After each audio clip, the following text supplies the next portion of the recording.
Yang mana? Yang pertama 68. An Ummi Salamah radhiyallahu ta'ala anha qalat qala Rasulullah sallallahu alaihi wasallam idza hadartumul marid awil mayyit faqulu khairan fa innal malaikata yu'minuna ala ma taqulun. Hadis yang ke-67 daripada Ummi Salamah radhiyallahu ta'ala anha, katanya Rasulullah sallallahu alaihi wasallam bersabda, apabila kamu ziarahi orang sakit, boleh mati ini, kemudian atau orang yang hampir mati, hidup lagi, nak bawa nazak, hendaklah kamu memperkatakan perkara yang baik. Macam mana?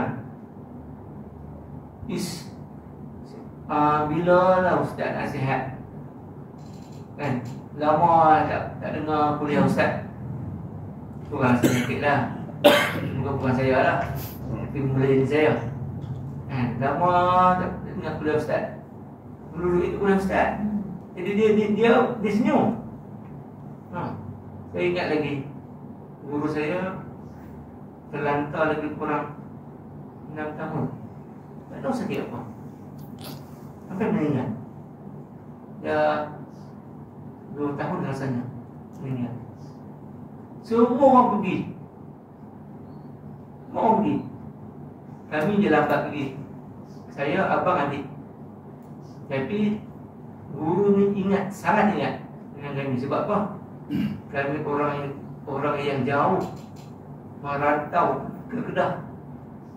So waktu orang lain tak pergi, kami nak pergi. Di guru-guru ni saya ingat.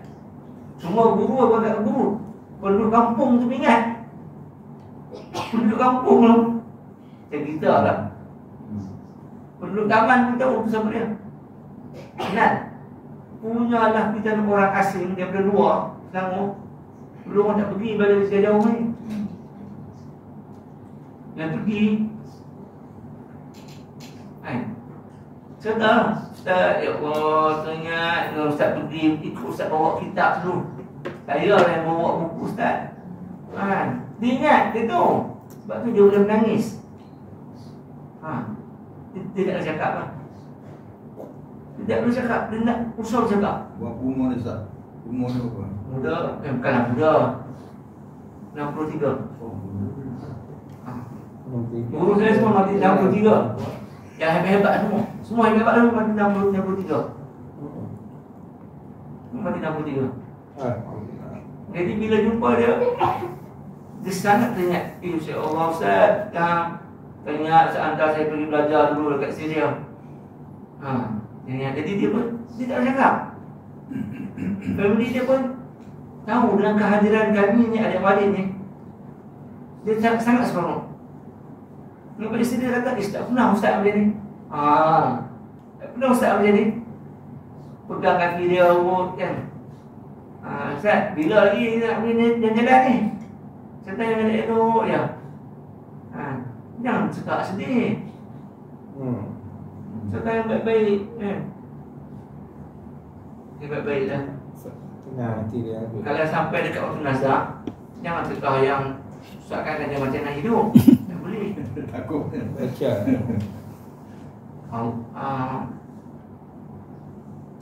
Hidup. Abah, sakit ni surga abah. Saya tahu dia nazak. Dia nazak. Kata abah, untuk abah ni surga. Ni abah kena sabar. Sakit ni bawa ke surga. Ya Allah ya. Dia tak cakap dengan aku. Dia yang mata. Lepas 2 hari 3 hari sabar abah. Kita yang elok. Yang ni surga abah. Sakit ni surga abah. Abah kena ingat. Ya. Cakap elok aja. Cakap elok layan. Abah nak makan apa? Jadi sebab tu hadirin yang dirahmati oleh Allah, bila datang darah orang sakit jangan serta bukan. Kereta Honda, sport rim, pergi memancing, jalan-jalan. Memang buat lah tu. Bukan cakap orang mati, orang tengok. Kalau yang ni, yang sakit ni orang hidup berdengar juga. Agak lah kan. Tak boleh. Ini yang baik-baik, yang elok kan. Islam, benda tu lah. Jadi apabila kamu ziarah orang sakit atau orang hampir mati, kalau orang yang hampir mati lah, orang sakit ni boleh jadi hidup, boleh jadi sihat. Orang yang hampir mati ni, tidak terlantar lah. Jadi ingatkan dia, seronok lah kalau masuk surga ni kan. Senang ni kan. Nampak gaya abah ni dapat surga ni, ujian banyak ni kan. Ujian banyak sakit ni susah ni. Bacakan ni hadis-hadis hadis sebut orang yang mati kerana sakit perut masuk pahala syahid. Orang mati kerana jadi ngelayan kan. Yang cerita yang bukan. Sebab itulah kita kena didik anak kita, keluarga kita, supaya dia faham. Ini sampai tak faham, mak ayah tu baring macam tu tak faham lagi. Belajar dapat A bahasa Melayu tapi tak faham bahasa. Faham tak ni? Belajar dapat A bahasa Melayu tapi tak faham bahasa kan? So Ustaz, orang sakit yang teruk ni, bila kita nak ucapkan ataupun ajar dia mengucap tak Ustaz? Maksud bila tu? Dia kalau dah sampai waktu nazak, dia senyap. Sedap. Waktu tu dah boleh dah duduk tepi. Ajar dia. Sebut kan. Sebab dia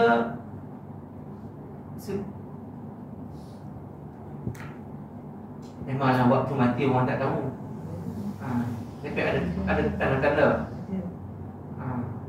Pegang kaki dia kan.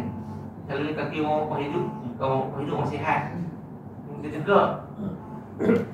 Orang nak kira turun itu, cek lagi. Tunggu, baring. Memang tegak, tak boleh turun. Dia tegak ni. Tapi orang mati turun. Jadi tengok. Yang kemudian tangan. Jadi kita tengok tu dah energi dia dah tak ada. Sebut baca Yasin, kemudian talqin la ilaha illallah tu kan. Jadi insya-Allah yang tu dia yang kita boleh buat. Dia memang tak ada petanda apa. Kalau kita memang tak tahu, tak ada yang bila. Sebab tu bila datang ke majlis ke dalam rumah sakit ni, itulah tuntutan kita. Baca Yasin, baca benda yang elok, supaya tuan-tuan, sebenarnya personal individu tu sendiri kita nak bantu je. Sebenarnya dia. Jadi bila dia berperang sebenarnya, Sakratul Maut ni dia berperang dengan diri dia. Jadi yang dapat membantu dia tu kalau dia ingat perkataan Allah yang terdengar di telinga dia. Jadi waktu kita datang, kita sebut membantu dia. Walaupun saya bagi tahu tadi dia adalah personal. Kemampuan dia tu kemampuan personal. Dia yang boleh cakap la ilaha illallah tu, tapi dengan dia punya apa nak dia punya. Dia punya kalau orang tu pun jahat kan. Macam mana pun macam pada amalan dia. Dia hadirin yang dirahmati oleh Allah, yang itulah. Hendaklah kamu memperkatakan perkara yang baik, kerana sesungguhnya malaikat mengucapkan amin terhadap apa yang kamu katakan itu. Malaikat tunggulah kan. Sebab tu jadi dalam orang yang meninggal sebut InsyaAllah masuk syurga ni.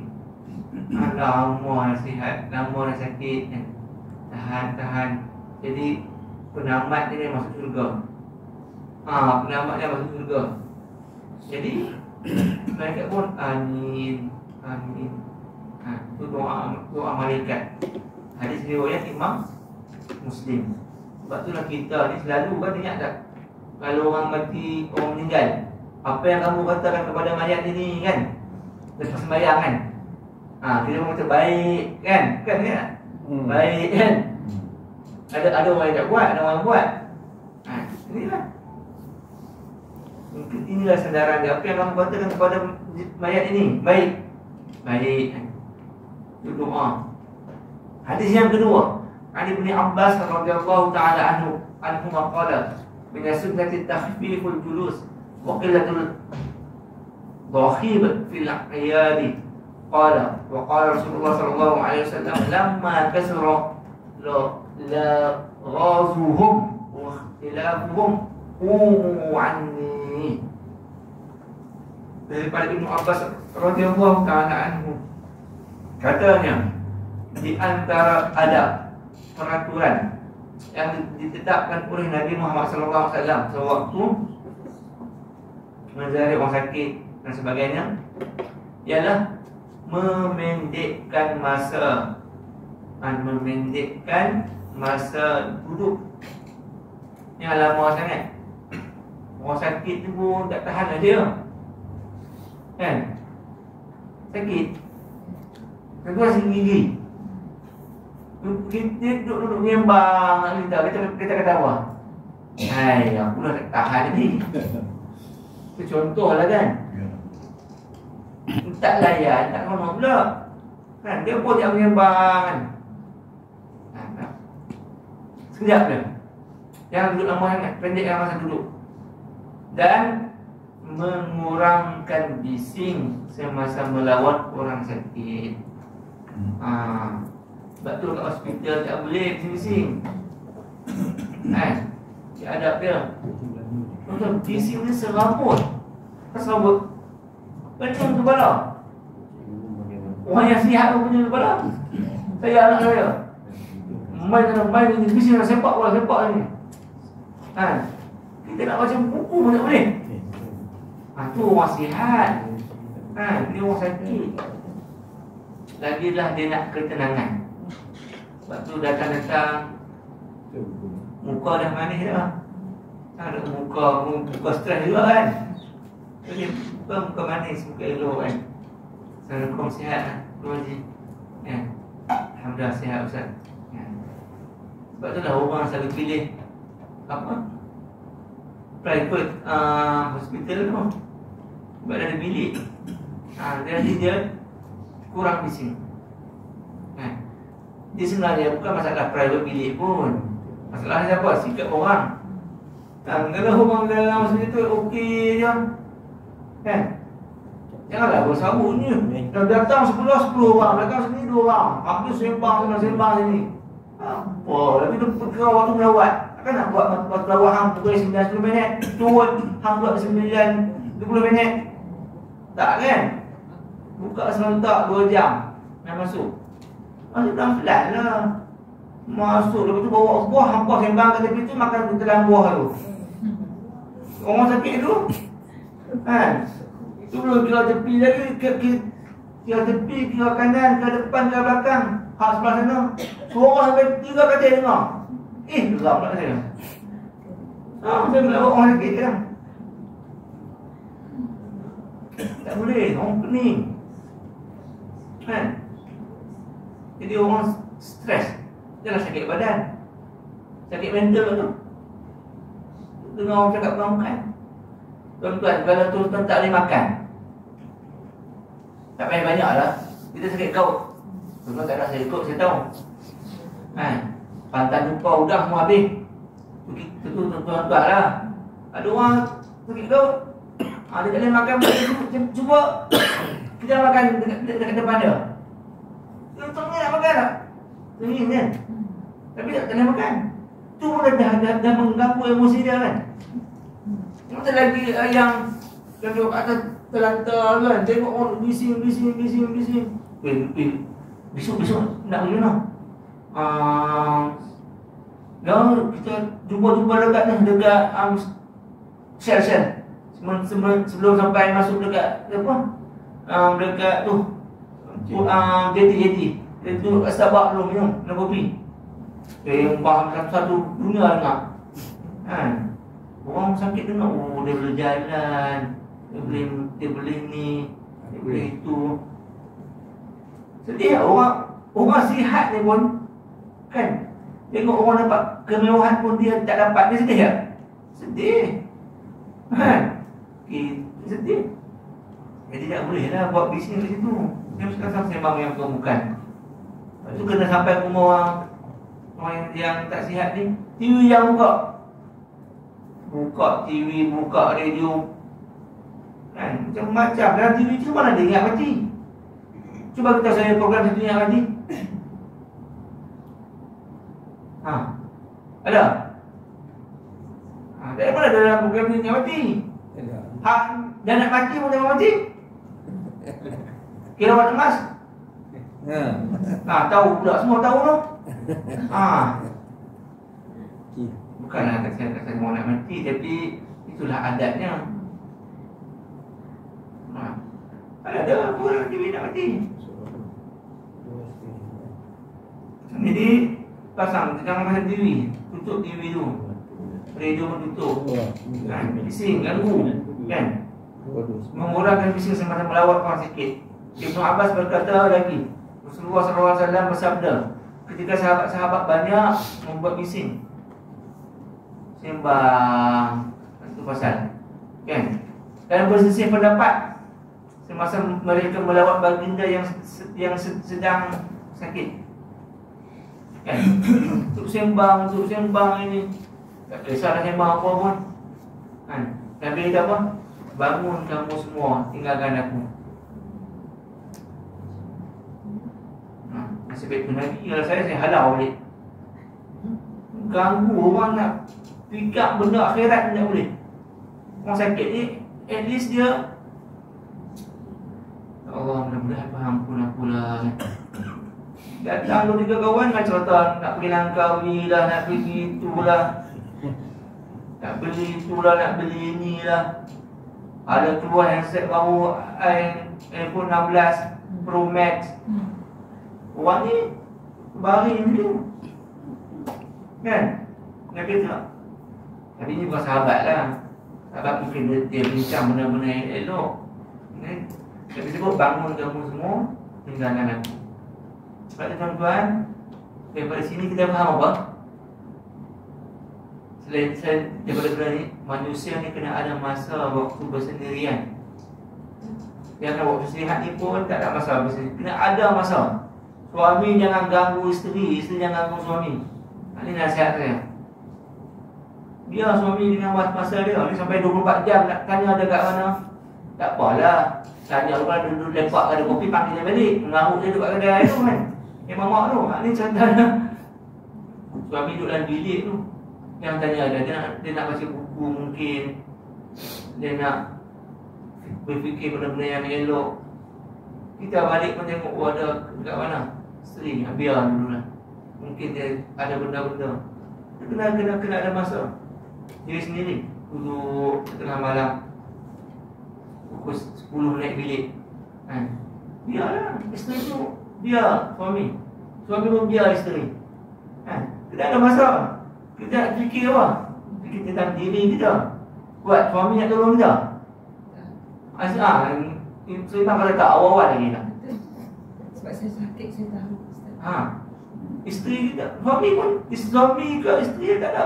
Siapa pun tak ada tolong kita. Siapa pun.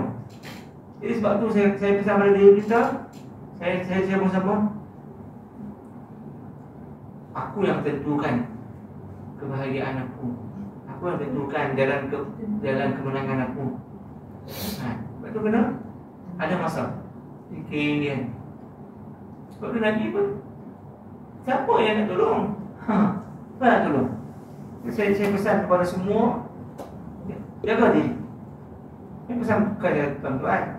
Orang rumah saya pun dia pesan juga. Dia bagi tahu juga.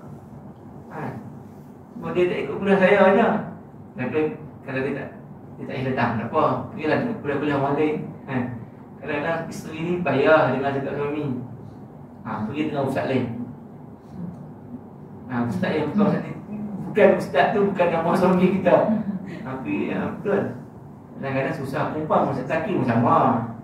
Isteri nasihat payah. Pergi dengar ustaz tu nasihat apa. Barulah suami tu boleh terima. Abang pergilah kuliah sana tu. Mana ada ustaz datang. Tu dia pergi. Kita nasihat memang takkan duduknya. Lagi ustaz orang lain. Sebab tu manusia ni memang macam tu. Saya pun payah juga. Tapi siapa yang nasihat saya? Saya baca buku. Saya baca buku. Imam ni suruh buat macam ni. Untuk anak kena buat macam ni. Untuk isteri kena buat macam ni. Itulah nasihat saya boleh terima lah. Dia mahu Imam Al-Ghazali mahu nasihat. Itu cara saya. Walaupun saya tak pergi kuliah, tak pernah jarang dengar kuliah pun. Jadi saya baca buku ya. Itulah nasihat saya. Nasihat saya yang paling setia, yang tak pernah bohong. Buku lah. Dia nak bohong macam mana? Orang hidup ni walaupun dia hidup, walaupun dia cakap benda baik, kadang-kadang dia ada niat jahat. Kan? Kitab ni, Quran ni, tak ada jahat. Nak bohong macam mana? Boleh tulis. Baik, habis. Hadis yang ke-69. An Jabir radhiyallahu ta'ala anhu anna Rasulullah sallallahu alaihi wasallam qala afdalul iyad ajran suratul qiyam min 'inda al-barid kadailani fi musnadil firdaus. Daripada Jabir radhiyallahu ta'ala anhu, Rasulullah sallallahu alaihi wasallam bersabda, cara melawat orang sakit yang lebih afdal pahalanya, maksudnya nak dapat banyak pahala, ialah segera meninggalkan orang sakit itu. Maksudnya jangan lama sangatlah. Kalau dapat 5 minit pun jadi dah. Jangan tak pergi langsung pula. Itu muka aku juga. Tak pernah ziarah langsung orang sakit. Orang sakit tak pergilah. Bukan suruh orang pergi makan nasi lemak itu. Assalamualaikum, sihat no? Ustaz? Alhamdulillah sihat. Setelah dia duduk, lepas tu dah sampai 5 minit, buatlah alasan. Ustaz, saya nak kena balik dah Ustaz ni. Apa waktu habis, masuk kerja. Buat nak masuk kerja. Padahal kita tak ada kerja pun. Pergi lah beritahu nak ada kerja ni. Sebab nak bagi dia. Kadang-kadang ada juga orang yang selesa. Dia ada tepi dia tak seronok. Ada tak? Atau alhamdulillah muka baik. Ada orang sakit, kalau boleh nak dia juga. Sebab apa? Menenangkan dia. Tapi tuan-tuan, hidup ni dia orang rasa kita tu bawa aura baik. Bukan kita bagi duit. Tak semestinya orang bagi duit tu kita. Tuan-tuan, tak semestinya kalau orang bagi kita duit kita seronok. Tak semestinya. Ada orang dah tak ada duit dah. Kita orang miskin pun tak semestinya nak duit. Siapa bagi tahu kata orang miskin nak duit? Siapa bagi tahu kata orang miskin nak duit? Tak ada. Orang miskin bukan nak duit. Tak semestinya dia miskin dia nak duit. Tak semestinya susah dia nak duit. Bukan, tak semestinya. Kadang-kadang orang miskin tu bukan nak duit. Dia nak ketenangan. Dia nak rasa aman. Rasa aman ni macam mana? Rasa tenang, aman. Kalau kaya tak rasa aman, macam mana? Anytime fikir dalam kepala, tak rasa aman. Cuba rasa aman, tenang. Jadi hadirin yang dirahmati oleh Allah, dia nak tenang, aman. Jadi Nabi sebut ialah segera meninggalkan orang sakit itu. Jadi jangan lama sangatlah. 10 minit dah cukup. Habis. Sebab tu kita pun kena balik ya. Kena balik. Hadis riwayat dalam Musnad Firdaus. Hadis yang ke-70. An Abi Sa'id Al-Khudri radhiyallahu ta'ala anhu qala sami'tu Rasulullah sallallahu alaihi wasallam yaqul laqinu mautakum la ilaha illallah fa innahu ma min 'abdin yuhtamu lahu biha 'inda mautih illa kanat zadahu ila al-jannah. Yang ini penting. Yang ini penting. Daripada Abu Sa'id Al-Khudri radhiyallahu ta'ala anhu, katanya, aku ada mendengar Rasulullah SAW bersabda, sebutlah kepada orang-orang kamu yang hendak mati. Bagi tahu maksudnya apa? Pergi bisik kat telinga dia. Kalau tuan laqinu ni apa laqinu? Laqinu ni talqin. Contoh talqin. Kalau mau talqin tu orang dah mati kan? Ini talqin ni. Juga asal makna talqin ni apa? Dia macam ni. Apa? Ya ada anak kan? Dia pun B C D abata. Dia pun abata. Nama talqin. Itu asal makna talqin. Maksudnya apa? Janganlah kita buat la ilaha illallah kat tengah dia. Bukan. Macam tu. Nama pun talqin jadi kita sebut nama apa? La ilaha illallah. Boleh lambat lah. La ilaha illallah. Baca lagi. La ilaha illallah. Itu nama talqin. Macam kita bagi berita suara kita lah kan. A, B, C, D, E, F, G, M. Dia pun apa-apa kita tak faham. Kena pelan-pelan. A, dia pun A. B, dia pun B. Itu talqin. Asal makna talqin. Kadang-kadang kita tak perasan kan betul. Jadi sebutlah kepada orang-orang kamu yang hendak mati. Sebut apa? Kerana sesungguhnya tidak ada seorang hamba Allah. Sebut apa? La ilaha illallah tadi. Laqinuhan.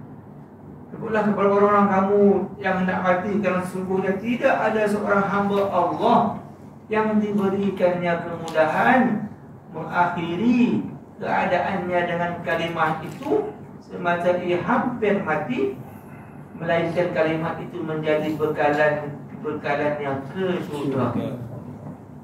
Jadi orang yang mengakhiri kehidupannya dengan la ilaha illallah diberi kemampuan. Macam saya beritahu lah, diberi kemampuan. Maksudnya benda ni bukan kata hari tu boleh angkat 100 kilo. Kuat tak? Kuat lah. Saya angkat 20 kilo pun tak dapat. 100 kilo dia angkat. Kuat. Maka dia boleh ucapkan yang tu. Tak kan. Dia kerana tu, apa dia panggil, energi dalaman tu, amalan dia kan. Baik, hadis riwayat Imam Muslim. Baik, habis. An Ummi Salamah radhiyallahu ta'ala anha qalat dakhala Rasulullah sallallahu alaihi wasallam ala Abi Salamah wa qad shaqqa basaruhu wa aghmadahu an-nabiy sallallahu alaihi wasallam thumma qala inna ar-ruh idza qabida tabi'ahu al-basar وضج الناس من أهله فقال لا تلوموا على أنفسكم إلا بخير فإن الملائكة يؤمنون على ما تقولون ثم قال اللهم اغفر لأبي سلمة وارفع درجته في المهديين واخلفه في عقبه في غابرين waghfir lana wa lahu ya rabbal alamin wafsah lahu fi qabrihi wa nawwir lahu fihi. Hadis riwayat Imam Muslim. Jom kita tengok. Daripada Ummi Salamah, katanya Rasulullah SAW masuk menziarahi Abu Salamah sedang mata Abu Salamah terbuka. Dia dah meninggal, mata terbuka. Tuan-tuan jangan sangka yang bukan mata terbuka tu tak semestinya dia tak baik. Kadang-kadang orang buat tafsiran. Wah, Hutang aja tak buka bayar. mata belia. Itu bukan tanda-tanda keburukan. Kadang-kadang orang buat spekulasi macam-macam dia buat tafsiran. Itu dia dalam kali hang makan lagi hang orang. Kalau tak ada kena benar. Kali hang mengata, hang mengumpat, hang fitnah orang. Bukan tak ada kena benar tu. Ajak tak sampai. Lalu Nabi Muhammad SAW menutupkannya, tutup mata. Sebab tu orang yang berhadapan dengan orang nazak ni tak bila ada pilihan. Baik. Jadi kemudian bagi dia bersabda, Nabi tengok tutup mata. Dia pesan, sesungguhnya ruh apabila dia diambil oleh malaikat, ruh ni.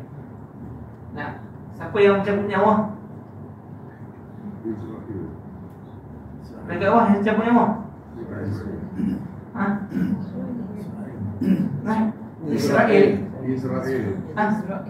Israel kan? Ha. Kan Israel.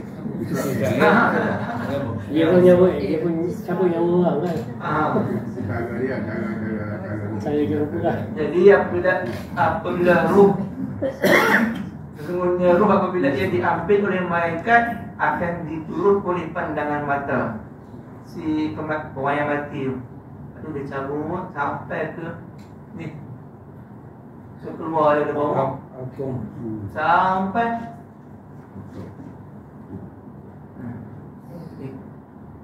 dia terbuka. Dia cabut mata dia akan ikut, mata dia terbuka. Itu yang keluar daripada ni, dia akan tak.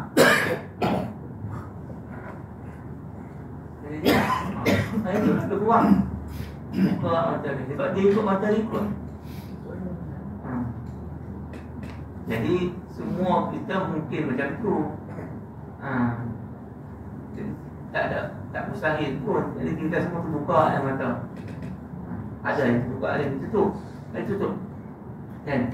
Bila diambil oleh malaikat akan diturut oleh pandangan mata si mati itu. Tuan-tuan, semua kita akan mati.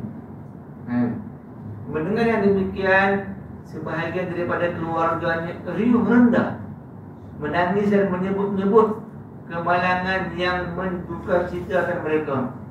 Apabila abang tak ada, mati kita. Tak mati dia pun. Siapa nak jaga kita?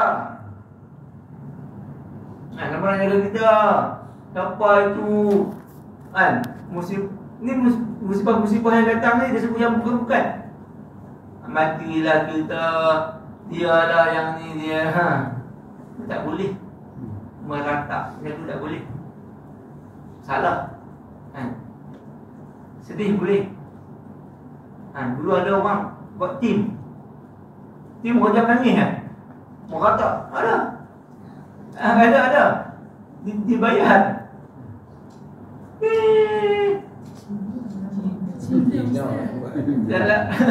Kalau you ada buat itu tak tahu kampung mana. Kampung beli lalat tu. Cina memang Ustaz. Cina ada wang. Yang nangis habis duit. Jadi Nabi sebut baik. Sebagai daripada family ini agak keterlaluan. Menangis dan menyebut-nyebut kemalangan yang menduka citakan mereka. Habislah kita menyerah semua tu kan. Tak boleh macam tu. Lalu baginda sallallahu alaihi wasallam bersabda, janganlah kamu menyebut-nyebut perkara-perkara yang buruk yang merosakkan kamu. Habislah kita, matilah kita, tak dapat bagi makan. Tuan-tuan, ni siapa nak jaga anak kita? Anak kita kecil lagi. Suatu yang bukan boleh hidup balik. Jadi jangan positif. Jangan negatif. Negatif selalu. Nenek saya alhamdulillah dia meninggal suami pada umur 23. Mak saya umur 2 tahun. Pakcik saya 2 bulan. Mak saya pun tak kenal muka ayah dia. Dia pun tak kenal pakcik tu, dia tak kenal. Dan yang paling dahsyat, tak kahwin sampai mati. Umur 23 dah. Bukan kata 63. Ini 23, dia boleh kahwin. Tapi dia tak kahwin.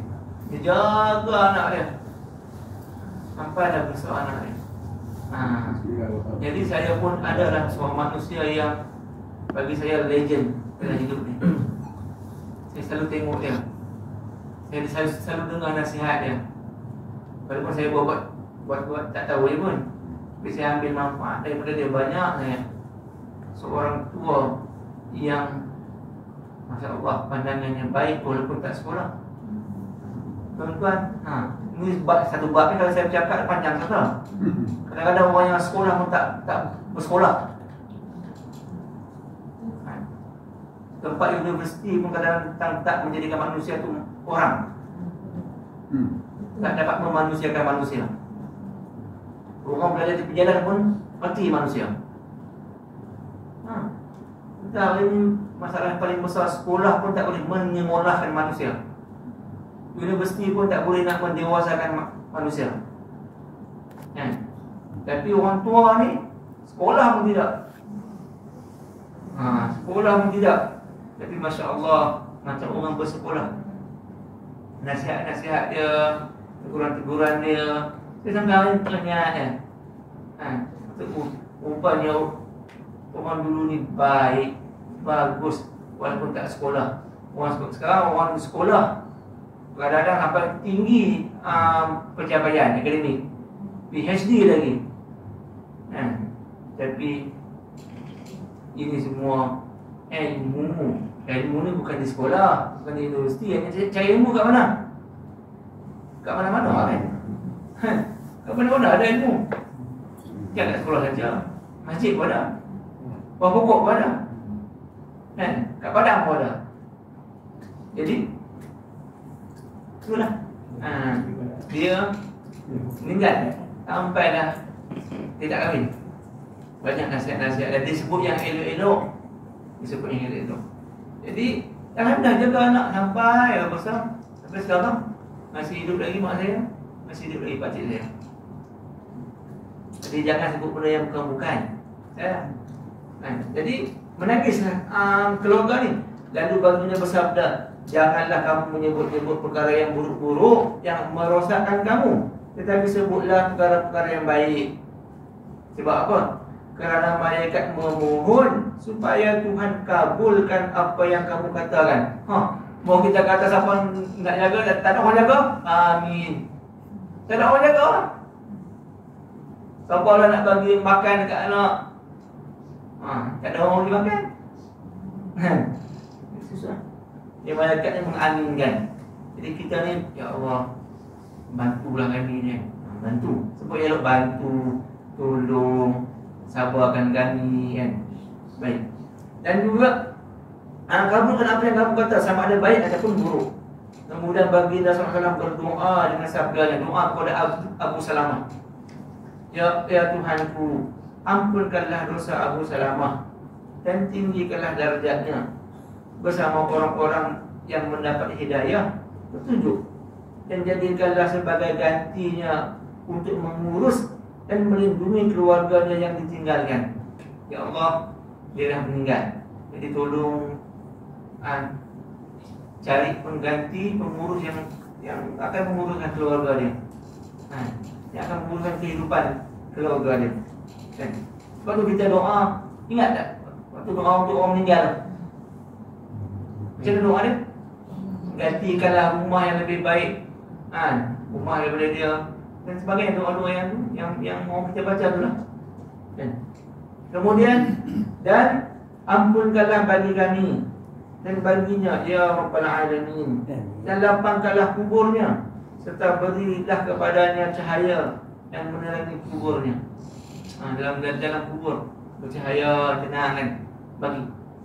Hadis-hadis yang disebut menerangkan antaranya ialah sebelum yang kita baca ni sebelumnya 1, 2, 3, 4, 5, bahawa orang-orang yang datang menziarahi orang sakit dituntut supaya berkata atau menyebut perkara-perkara yang baik sahaja. Kemudian sudah sebut yang elok, kita ni ambil kita punya kasut lah. Disuruh hilang, dia ambil. Janganlah sebut macam tu, simpan lah kat dalam hati. Ada yang kena tangkap hari tu. Ayatlah. Ulama hadis menerangkan bahawa di antara kata-kata yang baik itu ialah melipurkan hati orang sakit. Kita apa melipur? Lipur lara. Kan? Lipur lara ni orang seronok kan? Seronok, happy. Jadi kita melipurkan hati orang sakit itu dengan mengatakan bahawa penyakitnya itu ringan.